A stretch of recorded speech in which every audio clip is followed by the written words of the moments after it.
स्वागत है आपका स्टैटिक जीके में। आज के इस वीडियो में हम मिडिवल हिस्ट्री यानी कि मध्यकालीन इतिहास की बात करेंगे। ठीक है, ऐसे 30 प्रश्न इसमें इंक्लूड किए गए हैं जो आपकी परीक्षाओं के लिए बहुत ही महत्वपूर्ण हैं, तो पूरा वीडियो बहुत ध्यान से देखिएगा। ठीक है, तो फर्स्ट क्वेश्चन से हम स्टार्ट करते हैं। पहला क्वेश्चन है कि हसन निजामी और फ़क़े मुदब्बर किसके दरबारी कवि थे? तो ये थे हमारे कुतुबुद्दीन ऐबक के दरबारी कवि थे।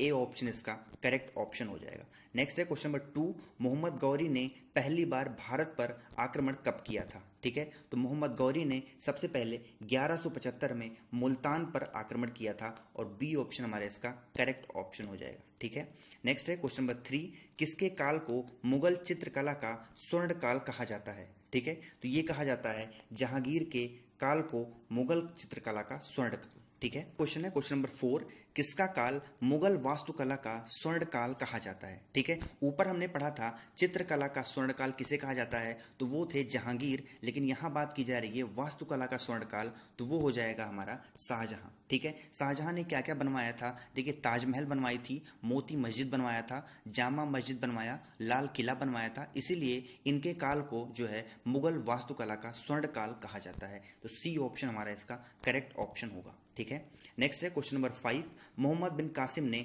भारत पर आक्रमण कब किया? ठीक है, तो ये किया था 712 एडी में, और ये किस पर किया था? ये किया था सिंध पर किया था, और उस टाइम सिंध के राजा हुआ करते थे दाहिर, तो बी ऑप्शन हमारा इसका करेक्ट ऑप्शन होगा। नेक्स्ट है क्वेश्चन नंबर 6, लिंगराज मंदिर किस प्रदेश में स्थित है? तो जो लिंगराज मंदिर है वो स्थित है उड़ीसा में। ए ऑप्शन हमारा इसका करेक्ट ऑप्शन हो जाएगा। नेक्स्ट है क्वेश्चन नंबर 7, नटराज की कांस्य मूर्ति किस वंश से संबंधित है? ठीक है, तो जो नटराज की कांस्य मूर्ति है वो संबंधित है चोल वंश से, यानी ए ऑप्शन हमारा इसका करेक्ट ऑप्शन होगा। नेक्स्ट है क्वेश्चन नंबर 8, अमोघ वर्ष किस वंश से संबंधित थे? ठीक है, तो ये थे हमारे राष्ट्रकूट वंश से संबंधित, तो ए ऑप्शन हमारा इसका करेक्ट ऑप्शन होगा। नेक्स्ट है क्वेश्चन नंबर 9, ब्रिटेन की रानी एलिजाबेथ प्रथम किसके समकालीन थी? ठीक है, तो ये किसके समकालीन थी? ये थी अकबर के समकालीन, तो ए ऑप्शन हमारा इसका करेक्ट ऑप्शन होगा। ठीक है, नेक्स्ट है क्वेश्चन नंबर 10, अब्दुल कादिर बदायूनी नकीब खान और थानेश्वर किसके दरबार में थे? ठीक है, तो ये किसके दरबार में थे? ये थे अकबर के दरबार में, तो ए ऑप्शन हमारा इसका करेक्ट ऑप्शन होगा। किताबुल हिंद की रचना किसने की थी? ठीक है, तो किताबुल हिंद की रचना की थी अल बरूनी ने, तो बी ऑप्शन हमारा इसका करेक्ट ऑप्शन हो जाएगा। ठीक है, और अल बरूनी जो है मोहम्मद गजनवी के साथ जो है भारत आया था। नेक्स्ट है क्वेश्चन नंबर 12, किस सल्तनत कालीन राजा ने अपने अमीरों के बीच इसकी इज्जत के बिना दावतों त्यौहार मनाने पर रोक लगा दी थी? ठीक है, तो वो राजा थे हमारे अलाउद्दीन खिलजी। ठीक है, बहुत ही खतरनाक राजा हुआ करता था उस टाइम का ये, तो अलाउद्दीन खिलजी इसका करेक्ट ऑप्शन हो जाएगा। ठीक है, नेक्स्ट है क्वेश्चन नंबर 13, अलाई दरवाजा किसके प्रवेश द्वार है? ठीक है, तो अलाई दरवाजा जो है ये प्रवेश द्वार है हमारा कुतुब मीनार का, तो ए ऑप्शन हमारा इसका करेक्ट ऑप्शन हो जाएगा। ठीक है, नेक्स्ट है क्वेश्चन नंबर 14, बाबर ने भारत का सबसे शक्तिशाली राजा किसे बताया था? तो बाबर ने भारत का सबसे शक्तिशाली राजा बताया था कृष्णदेव राय को। ठीक है, तो ए ऑप्शन हमारा इसका करेक्ट ऑप्शन होगा, और जो कृष्णदेव राय थे ये विजयनगर साम्राज्य के राजा थे। ठीक है, नेक्स्ट है क्वेश्चन नंबर 15, निम्नलिखित शहरों में से एक प्रसिद्ध स्मारक रूमी दरवाजा कहाँ पर स्थित है? तो रूमी दरवाजा आपका स्थित है लखनऊ में, तो ए ऑप्शन हमारा इसका करेक्ट ऑप्शन होगा। नेक्स्ट है क्वेश्चन नंबर 16, फिरदौस मंजिल किस मुगल राजा को कहा जाता था? ठीक है, तो फिरदौस मंजिल कहा जाता था शाह आलम द्वितीय को, बी ऑप्शन हमारा इसका करेक्ट ऑप्शन होगा।